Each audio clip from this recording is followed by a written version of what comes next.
Vash is not in this volume at all. It's all Wolfwood and Livio.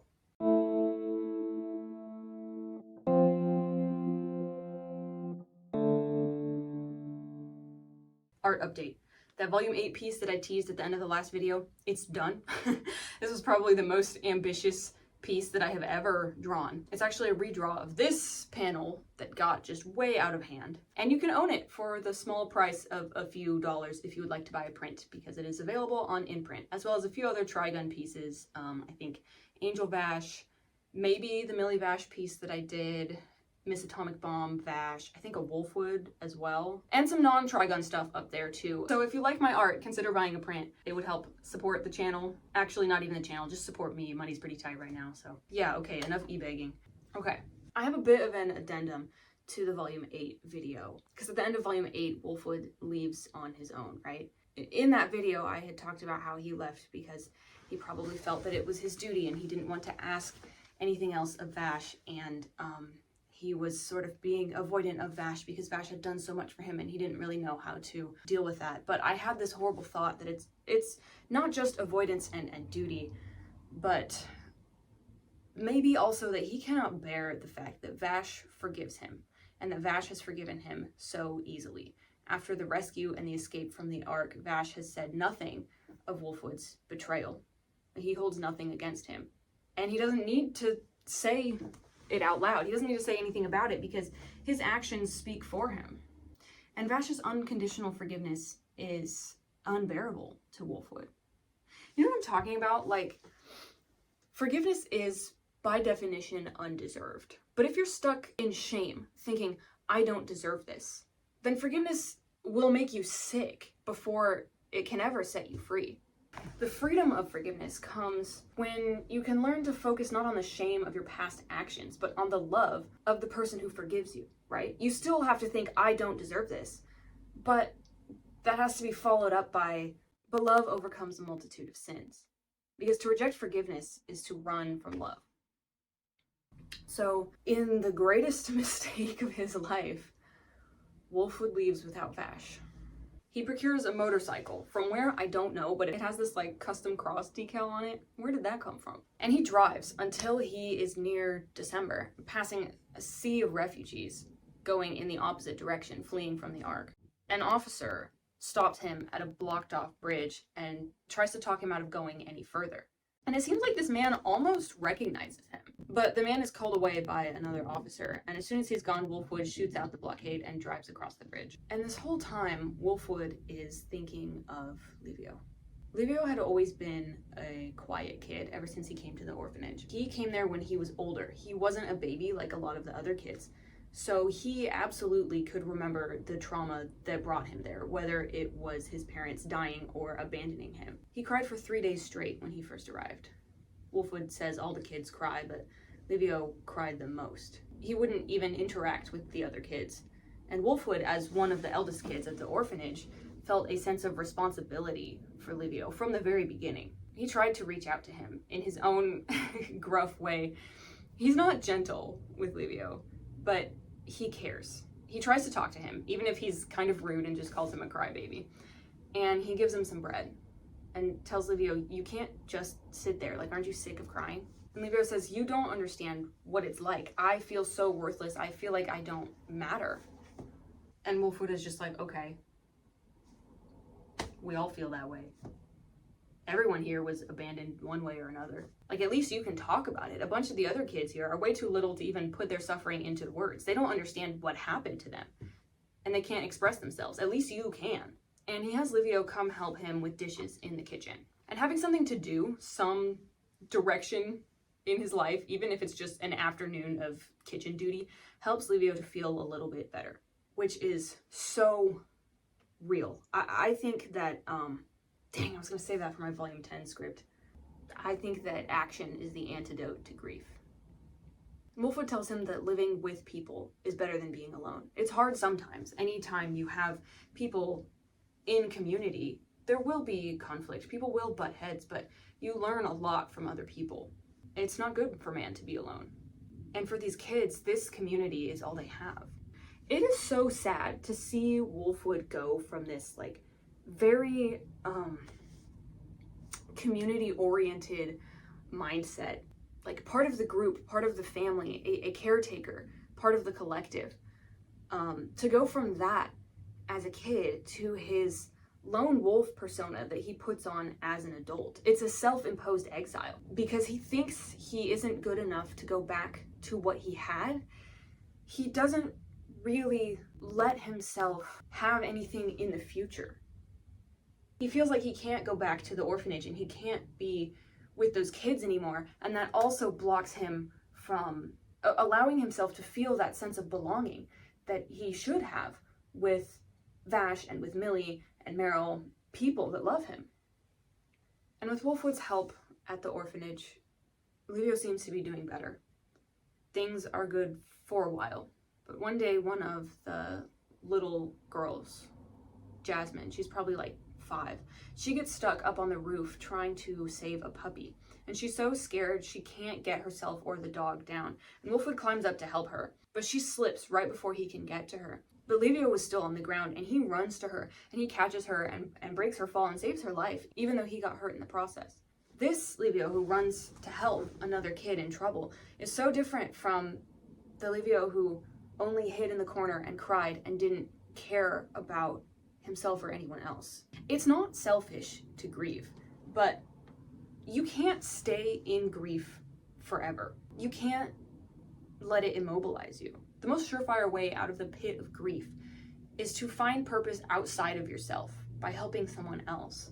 That's something that Vash has said. I think the end of volume 7, he said that his pain is eased when he can ease the pain of another person. And Livio understands this concept from a very young age. He sits next to Wolfwood and they watch Jasmine and the puppy play with the other kids. And he tells Wolfwood that he's come to realize that the reason he felt unloved was because he did not yet love someone else. And Wolfwood smiles at him. And he's proud of him. He's proud of how far he's come. And I just love these drawings of Wolfwood.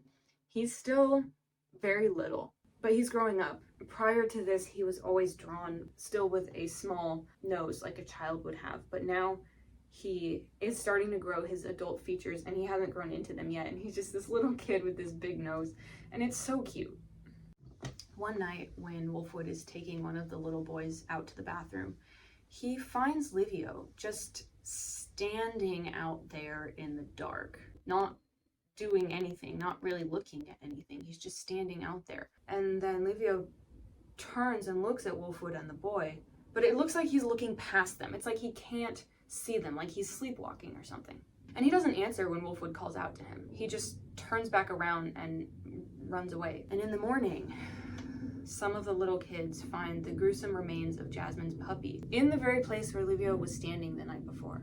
The dog has been torn to pieces. Livio is still asleep when the kids find it, and there's a whole ruckus, and Wolfwood runs to wake him up and to question him, but Livio has no idea what Wolfwood is even talking about. He just wants to go back to sleep. But then he catches sight of his hands, and they are very, very filthy.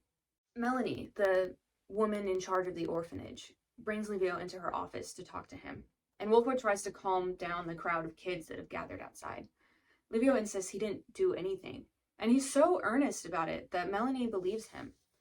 But she tells Livio he should sleep near her tonight, away from the other kids where she can look after him. She goes out and tells the other kids that Livio is innocent, and they don't necessarily believe her, and no one knows what to think. One of the boys says, well, if he didn't do it, then who did? And Livio, who is still alone in the office, looks at his bloodstained hands and looks up, and Jasmine is hiding in the doorway, peering around the corner, and she's scared of him now. She runs away when he catches sight of her, and he briefly looks panicked and then mistrustful, and then he gets this sinister expression on his face. And shortly after this incident with the dog, he disappears. Wolfwood says it was as if he believed that the world no longer needed him. Back to the present day, Wolfwood reaches town, and he has to slam on the brakes because a kid jumps out in the street to stop him and beg him for help. It's that same little boy that he was taking to the bathroom in that flashback, but he's much older now. He's with a bunch of other boys from the orphanage also, and Wolfwood asks him, where's Melanie? And the kid is like, what? How do you know her? And Wolfwood simply answers that she's an old friend.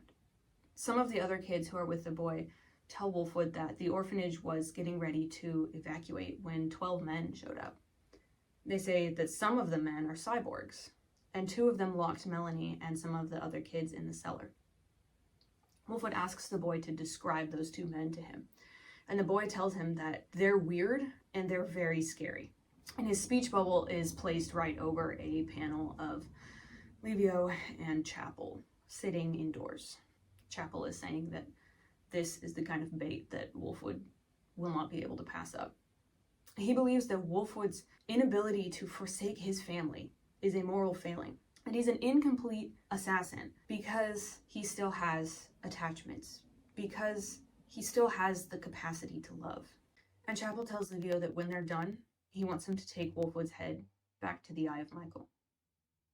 Livio doesn't seem to like the fact that they have other men with them. He doesn't think they're necessary because himself and Chapel should be more than enough to handle Wolfwood.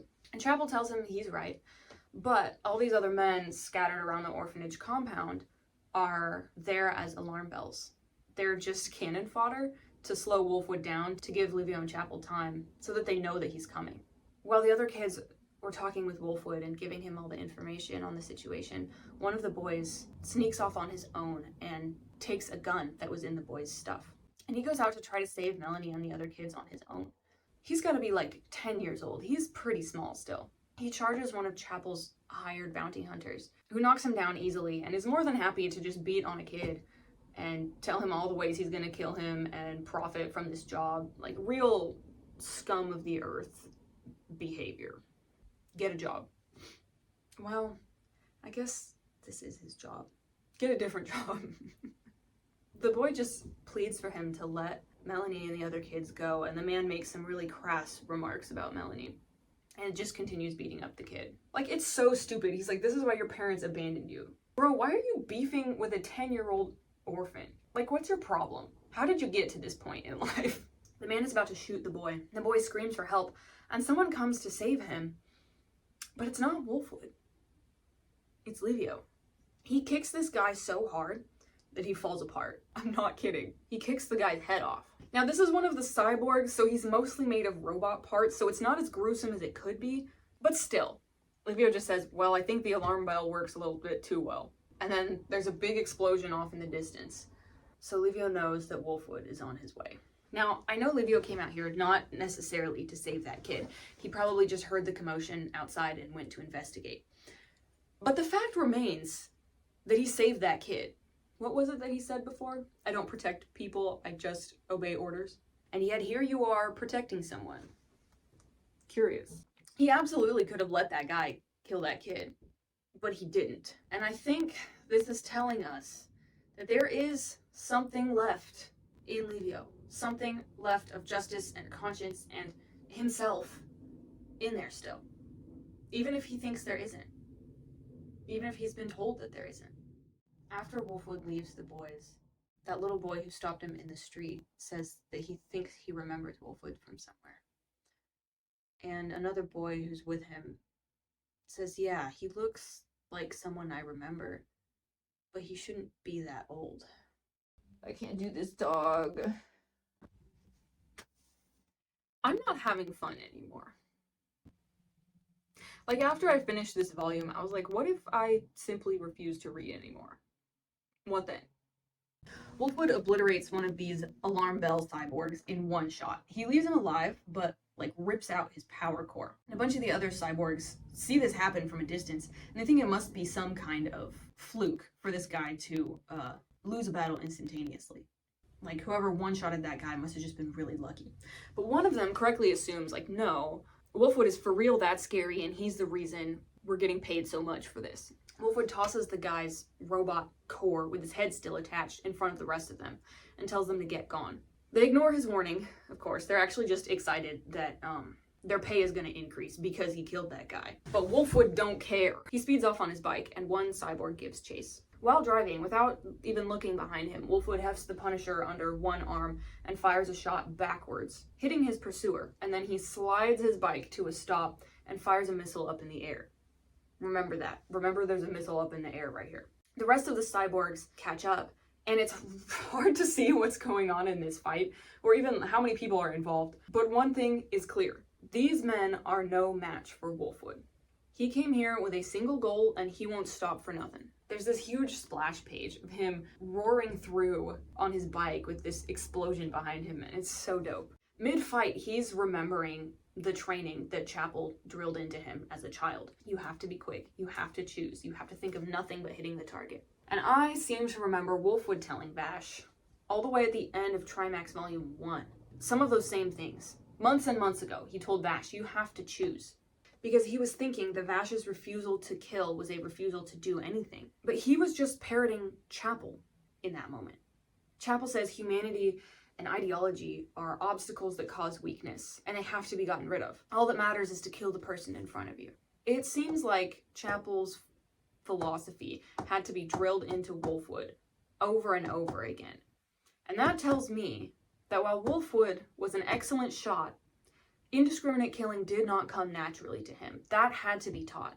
Chapel, still hiding out inside, watches Wolfwood blaze through this army of cyborgs and scoffs at him. Because Wolfwood is unbelievable. He thinks that Wolfwood hasn't changed at all. Actually, he's gotten worse. Even as Wolfwood wipes the floor with these guys and is barely breaking a sweat, Chapel has the gall to criticize him for being sloppy. Like, oh, if you really obeyed the way that I taught you, you wouldn't even have to see their faces before you killed them. Even as Wolfwood runs over this guy's face with his motorcycle, Chapel is screaming from a distance that Wolfwood has become way too soft and he should have killed them all by now. It's actually ridiculous and really scary. This is the behavior of a man who thinks that he can own and control another man. Chapel is so worked up about Wolfwood that he's crying, but he calms himself down by reminding himself that he does have a perfect servant with no weaknesses in Livio. Wolfwood tears through the crowd of cyborgs until there's only one man left, and Wolfwood is like, hey, if I were you, I wouldn't stand right there. And the guy's like, what? And Wolfwood points to the sky. Hey, remember we put that missile up there? And the missile that he fired at the beginning of this fight comes right down on that other guy. And Wolfwood is the only one left standing amidst all these killers. So that whole thing took him, what, a few seconds? And here's the kicker. They're all still alive, baffled that one man could do this to all of them. And they're insulted that he didn't finish them off, that he left them alive as if to rub in the fact that he was merely toying with them. I don't know what Chapel is on about. Like, if anything, the fact that Wolfwood didn't kill all of these guys only proves that he's even more unfathomably skilled. It's easy to kill. It's hard to incapacitate without killing. One cyborg still has a functioning rocket launcher, and he aims it at the orphanage building in the distance. He's so insulted that Wolfwood has left him alive that he's just gonna blow up the whole place in retaliation. Wolfwood shouts at him to stop, but for some reason doesn't shoot him. The guy is just unreasonable, screaming, lost in his own revenge high. And he fires the missile, and Wolfwood screams, stop! I said stop, Livio! Livio catches the missile by the head as soon as it's fired. The man barely has any time to recognize what just happened before Livio turns it around on him and blows him sky high. And there's kind of two ways to read this, depending on the translation. One is that Wolfwood knew Livio was there the whole time and was trusting him to do something about the missile. The other is that Wolfwood was not paying attention to that guy with the missile at all. And when he was screaming, stop, that man meant nothing to him. And he was telling Livio not to go postal on these men. He was trying to stop Livio. Wolfwood says to his brother, you could have just shot it down. And Livio says, please stop. You're making the old man cry. Something about that, like just the completely dead way that Livio interacts with the world is just so tragic to me. But once again, Livio has done something that could be interpreted either as him just obeying orders or as deliberately doing something to protect the children. But that ambiguity is not nothing to me. That's a seed. Melanie and all the kids in the basement can hear the explosions and gunshots and all the things happening above them. They don't know what's going on or why. One kid wishes that their big brother Nico were here. And Melanie tells them, we can't rely on someone who's gone. We have to take care of ourselves. And those speech bubbles are overlaid on a panel of Wolfwood and Livio standing in opposition to each other. This kills the man. This is killing me. He is not gone. He fought like hell to come back to them. And they don't even know. And Melanie's words, you know, the speech bubble over Wolfwood and Livio, that's killing me too. Like, as if her words are applied to them. As if saying, Livio is gone and Wolfwood cannot reach him. Or perhaps the inverse. Wolfwood lights up a cigarette and Livio says, let's do this. But Wolfwood says, no, I want to talk with you. This is probably our last chance to just talk. You used to be so gentle. What happened to you, Livio? What went so wrong? And Livio says, since it's you who's asking, I'll tell you. And he gives Wolfwood his story. He had wandered for months after leaving the orphanage and eventually came to this small and rough town. He was not well, just a dirty, hungry kid living out of an alleyway. But somehow he survived and lived there for a while. One day he found a piece of paper in his pocket with just the name Razlo written on it. And he didn't write it. He didn't put it there. He doesn't know who did. It scares him for like a minute, but he's got so many other problems to deal with that he doesn't really give it any thought. 3 men find him rooting through trash cans and tell him that he's got to learn the rules of this town if he wants to stay. These guys are just looking for an easy target. They're not even trying to hide the fact that they are excited to beat up a kid. Many such cases in this volume. Livio looks really sick and weak, and he just asks if they can leave him alone, and the men beat him up anyway. He comes to after the assault and finds another piece of paper in his pocket, again signed Razlo, but there's a message this time. Razlo says next time he will slaughter them. And the notes just keep coming. Razlo says he's going to protect Livio, but in like this very threatening way. It's less like, oh, I'll watch out for you, and more of like, I'm always watching you. Livio has no real reaction to this because he's just so like dead that it doesn't really affect him. So what if someone is stalking him? He's barely alive as it is. Oh no, I forgot to put up my letterboard. I meant to put my letterboard up. Is that anything? The 3 men find him again a few weeks later and beat him up worse than before. Livio doesn't understand why they do it. He says to Wolfwood, beating up a willful boy is clear proof that you have too much time on your hands. He said, go get a job. Unemployed behavior. He had stopped fighting back against those 3 men because what was the point? He had nowhere else to go. They would probably hurt him worse if he ran or tried to fight, and he just wants it to be over faster. And I'm taking this as kind of an indication that he intended to save that boy earlier. Like, he was probably seeing way too much of his own experiences in that situation. And for some reason, as he endures this beating, he pictures in his head Jasmine smiling. Maybe he thinks that this is what he deserves for hurting and scaring her. And he screams, I just don't care anymore. And that's when Razlo appears. He is only shown as a dark silhouette with a single wide open eye and a maniacal smile. He kills or at least badly injures the men, and he tells Livio, I've been waiting for you, but you didn't even notice me. That's why things got so bad for you. And he invites Livio to come with him, quote, to a place where we will be needed. So Wolfwood was right. Livio left because he felt like he wasn't needed. I don't know Livio much yet, but I think that's probably the core of his character. The desire to be needed. He wasn't wanted or needed by his father. He felt unwanted after the incident at the orphanage. So when Razlo tells him, hey, we could go somewhere where people would want us, he goes. Livio tells Wolfwood that he thought he had gone crazy when Razlo appeared. Razlo looked clearly younger than Livio, but he was so capable. Wolfwood wants to know where Razlo is, who this strange boy who recruited Livio to the Eye of Michael was. But Livio can't tell him. He says he's been ordered to silence. Wolfwood says, you've fallen, Livio. And Livio says, it couldn't be helped. You've fallen too, Wolfwood.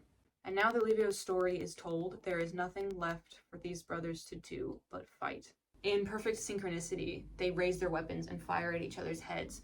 Wolfwood knocks Livio's arm out of the way, and they both miss their headshots but wound each other. Livio kicks at Wolfwood, and he evades, ducking down underneath Livio. And he says, "Rest in peace," and shoots Livio right in the chest. Livio falls back. Wolfwood watches the blood drain from his wound to coat his neck and face. Then Wolfwood changes the magazine in his pistol and unloads the entire thing into Livio, who is lying unmoving on the ground. He tells him, "Sleep well, Livio. When you wake up, it'll all be over." But as he walks away, steam rises up from Livio's body. Chapel watches from his hidden place of safety and laughs. When is this guy just like not laughing and scoffing and like being annoying? Like, can he die? I'm so sick of this dude already. Like, I hope Livio turns on his abuser and tears him apart with extreme prejudice. Or one good kick ought to do him in, too. Chapel's just, like, monologuing to himself like he always does. And he says that Wolfwood should have killed Livio with a shot to the head while he had the chance, because Livio's regeneration ability is stronger than Wolfwood's, and he can recover from anything. The only way to stop him is to kill him, and the only way to kill him is to shoot him in the head.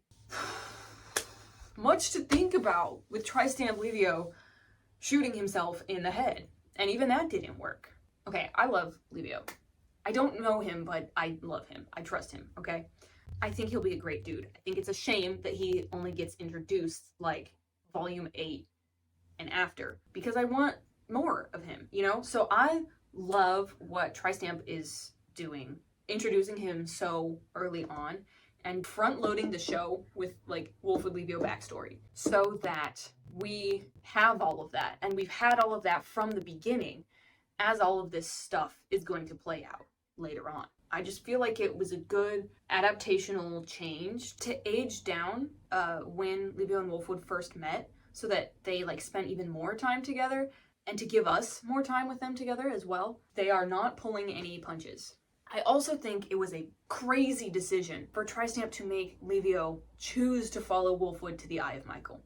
In the manga, it kind of seems like they just ended up at the same place, coincidentally, because Wolfwood doesn't leave until after, like, Livio's gone. So, kind of a crazy decision to make Livio choose to follow Wolfwood. I wonder if that show is, because Livio was so little when he came to the Eye of Michael, I wonder if they're going to have Raslo show up because of the torture that the Eye of Michael put Livio through, and not for the same reasons that he shows up in the manga. I'm getting way ahead of myself, but I'll explain more of this later. Livio resurrects, and he looms up behind Wolfwood and throws him through a wall, dealing massive internal damage, and then shoots him with his 4-way guns before Wolfwood can regain his footing. He's able to get a few shots off at Livio with his pistol and get back up to his knees, but it's not much against Livio's renewed onslaught. Wolfwood gets hit in the chest and shoulder, slammed against the wall again, and slides down the wall, leaving this huge bloody trail behind him. And Livio, with superhuman speed, reaches Wolfwood, plants his foot into the wall, and shoots Wolfwood in the back, sending him flying. Chapel is so excited and happy right now. Naturally. Livio stands over Wolfwood, and despite having the clear upper hand in this fight, he's the one who's scared. Livio looks scared as Wolfwood crawls to his knees and downs the contents of a vial. Livio thinks, "I have shot him so many times, but somehow it feels like I cannot stop him." Wolfwood is just going full animal, and the drawings show it. His fangs are enormous. His body lets off steam, and Chapel screams at Livio, who's just standing there watching, letting Wolfwood heal up. And when Livio hears Chapel telling him to kill, Livio snaps back and launches himself at Wolfwood. Wolfwood runs at him and hefts the short end of the Punisher, shooting one of those huge missiles straight at Livio's face. Livio crosses his guns and deflects the missile. Oh shoot, I hit the ceiling. Livio crosses his guns and deflects the missile into the sky, and he's so confused. Why would Wolfwood fire something that size at such close range? Because it would have killed them both if it had detonated. And with Livio's arms still in the air from his parry, Wolfwood moves in fast, slamming into Livio in more of an embrace than a fight, pulling Livio down towards him and cradling the back of his neck as he shoots his brother through the heart and whispers, "Livio, survive." It's like so crazy to me because Wolfwood is someone defined by actions of tremendous violence and tremendous love. And every time he fights Livio, but especially this right here, it's this amalgamation of violence and love together. He loves him so much and he wants to save him, and in order to save him, he has to hurt him. Livio falls down, twitching. Chapel is stunned. How could Wolfwood dismantle Livio twice when he is objectively outmatched? He was mocking Wolfwood 2 minutes ago, but now he praises Wolfwood's skill. Wolfwood's insane ability to move and act and strategize and take risks and come out on top against someone who should be able to curb stomp him. This exceptional fighting instinct is, according to Chapel, not something that comes from experience alone. It is something innate, and Wolfwood is a prodigy. And with Livio down, Wolfwood turns on Chapel. We are given a glimpse at the moment that Wolfwood was gifted with the Punisher. Chapel gave it to him as the Eye of Michael's highest honor, only the 10th such weapon ever made. And Wolfwood, still so young, takes it with solemnity, under the instruction to make the Punisher live up to its name. And he does. With bullets alone, he tears apart the wall Chapel is hiding behind, and Chapel he doesn't run, he flees, he zooms. Wolfwood hands him an extremely fat L in the form of a large abdominal wound. But Chapel does not take a dose to heal it. Wolfwood questions him why. Chapel says he can't take anymore. His body is overloaded, and it took so much out of him to recover from Wolfwood's original attack that left him wheelchair bound that he can't take anymore. Wolfwood's like, no loss for me. Like, if you're dead, then the kids are safe and Livio goes free. And if you hadn't groomed me and taught me to fight and given me this big-ass gun, you wouldn't be dying at the receiving end of it right now. Chapel, he's buying time, I can tell. He's like, it really is the best weapon, isn't it? And he glances up. Wolfwood follows his eye line and sees 3 of those like gas mask Eye of Michael goons squatting on the roof, just watching them.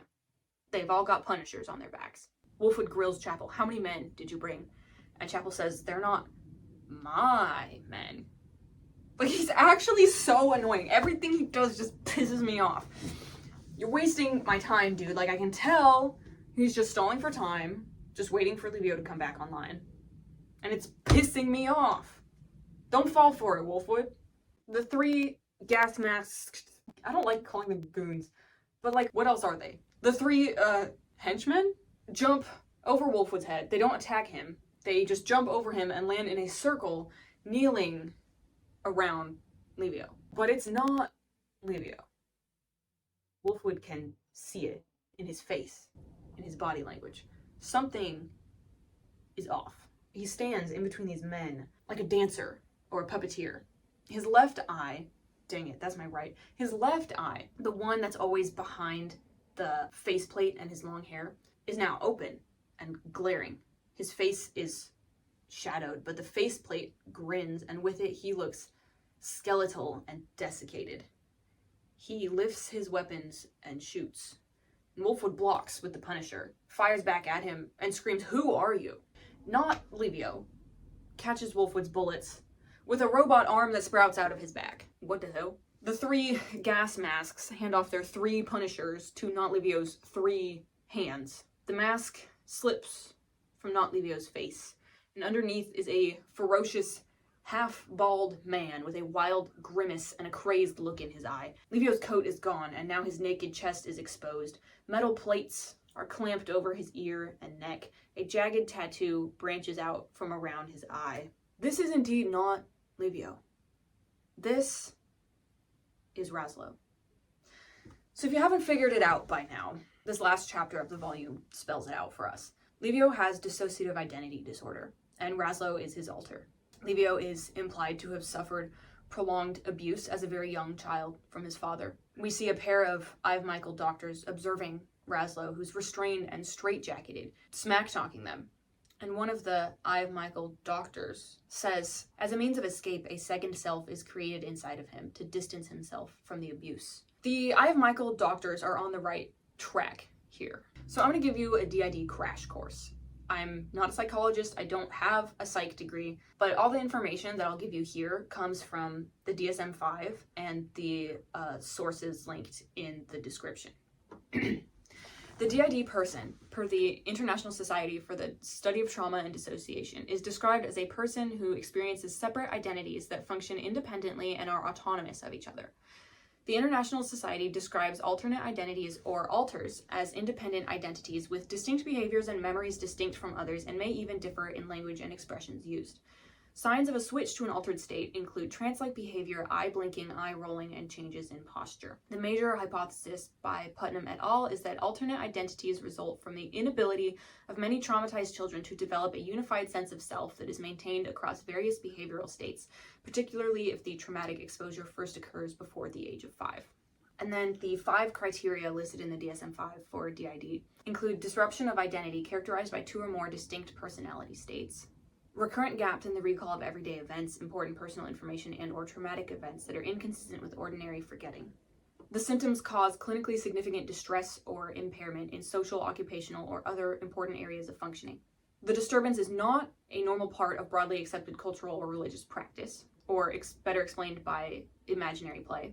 And 5, the symptoms are not attributable to the psychological effects of a substance or another medical condition like seizures. So basically, repeated chronic childhood trauma can cause a separate autonomous personality or personalities to form in a young child as a container for trauma to protect the host from remembering or reliving those experiences. This is not the worst depiction of DID that I've ever seen, but it also doesn't seem great. The science is accurate with the clinical diagnosis and descriptions. However, Raslow falls into this unfortunate and very inaccurate stereotype of the concept of like the beast within. Like this idea that a person with DID is like one half normal guy and the other half like some crazed werewolf beast trying to break out.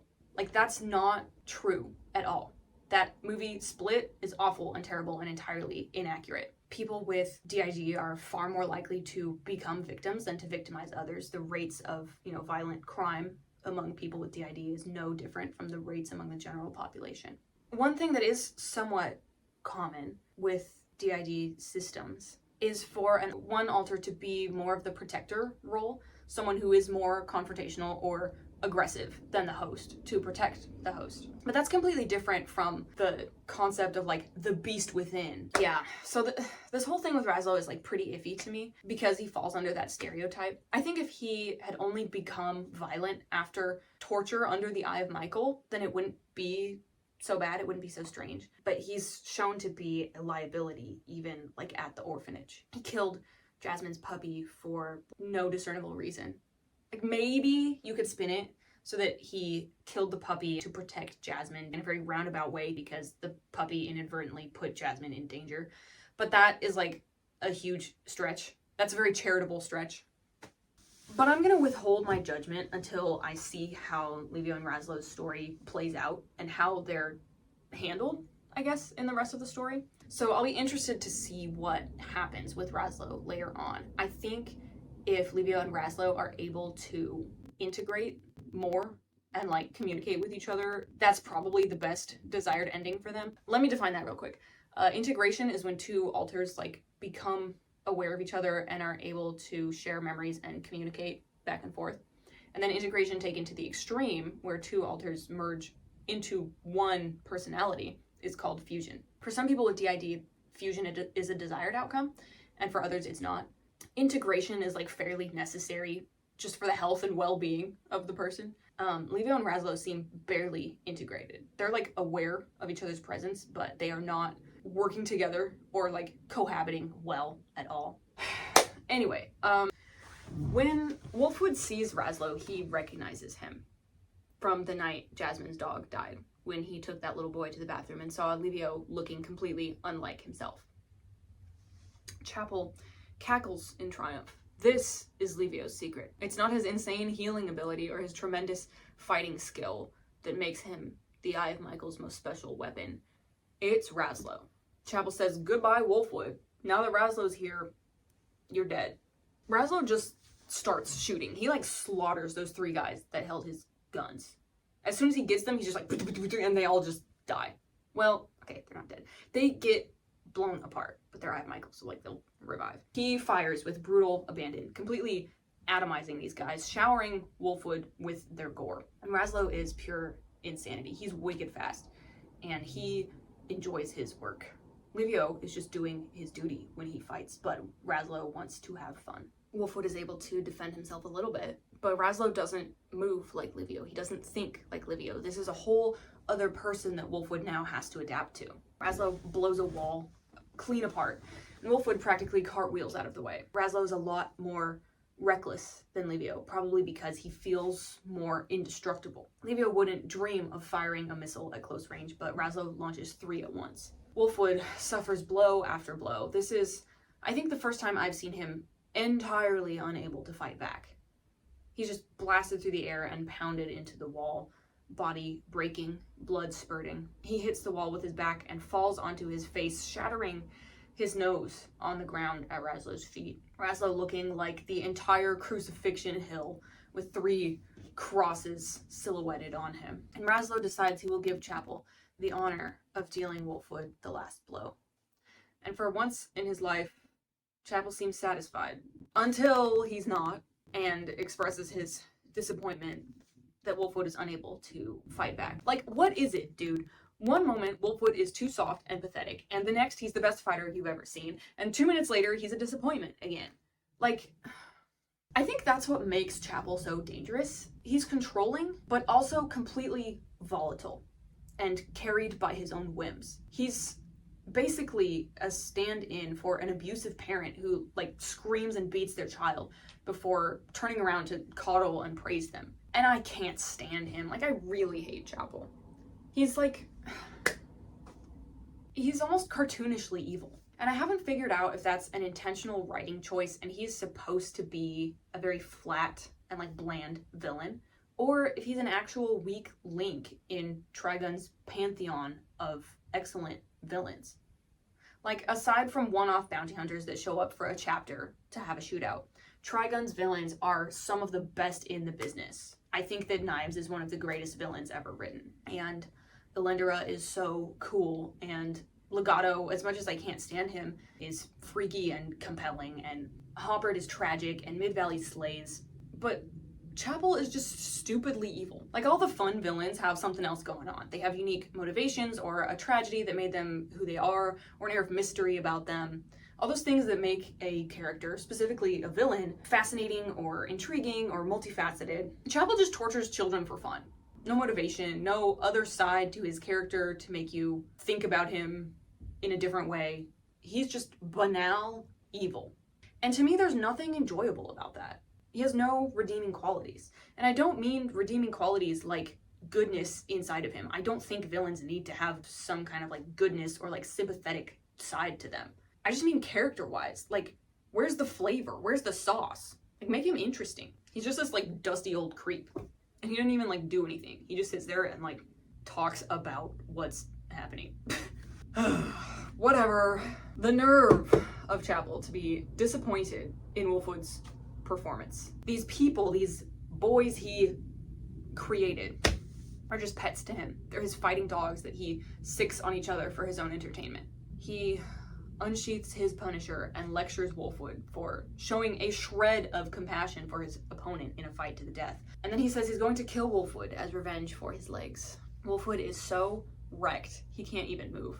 He is face down in a pool of his blood with a 1,000-yard stare in his eye, and all he can think is, I just wanted to help Livio. Chapel says, that man, Vash the Stampede, it's his fault. He made you like this. He made you pathetic. And in his fading mind's eye, Wolfwood sees the flutter of Vash's coattails. And he thinks, no. That's wrong. He didn't do this to me. I followed him. And how on earth could I have followed him if I thought he was stupid? He's special. He doesn't fear death. He'll die someday too, but it's hard for him to die. And he remembers back to Volume 1, telling Vash, we're not gods. We don't know everything. So sometimes we have to make the choices that make us demons. And a different memory, again, on their way to Ship 3, when he told Vash, I can't change who I am. I can't hesitate to kill because I can't afford to die. All these things he said to Vash, things that he believed with his whole chest were his own ideals, but really were just things Chapel instilled in him. But Vash was patient with Wolfwood, and Vash has shown him another way. Chapel's voice interrupts Wolfwood's thoughts. He says that becoming a single-minded machine is the only way to survive. And if killing is a sin, well then it's also the path to redemption. And Wolfwood thinks, I understand, but Vash is foolish. He's an idiot. He has a child's belief. I understand that. And yet, not once did Vash ever make any excuse for anything. And he remembers Vash in this beautiful splash page, turning away from him.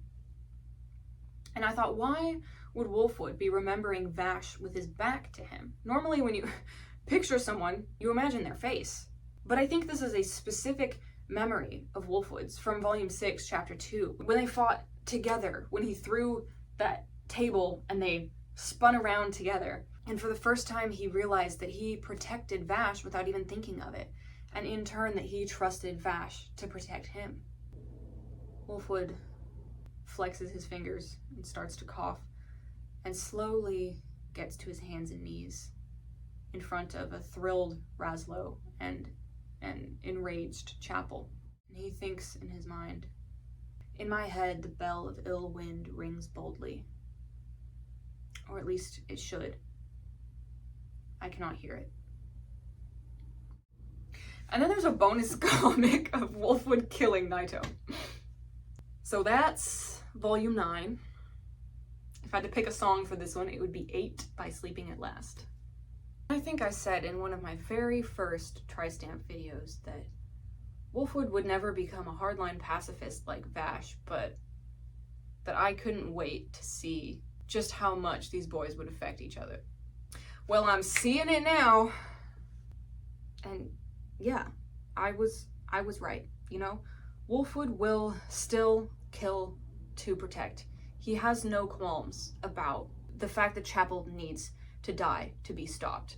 But he's not someone who kills without thinking. And if there's even the slightest chance that he could save Livio, he's going to fight for it. And he's going to put himself through torture after torture, because it's Vash who's given Wolfwood the hope that Livio can be saved. And it's Vash that has shown him the way to do it. If Vash is insane enough to believe that there's even the slightest chance that he could save his brother Knives, and that he's willing to suffer and bear all of the brokenness for that slight chance, why on earth would Wolfwood not believe that he could do the same thing for his brother Livio? Doing all this for Livio is a walk in the park compared to what Vash faces. And if Vash saw Wolfwood at his most scared, at his loneliest, with his walls all the way up, and still thought he was worth saving, then of course there's hope for Livio. How could Wolfwood not try? So that was Volume 9. I think we all know what awaits us the next time.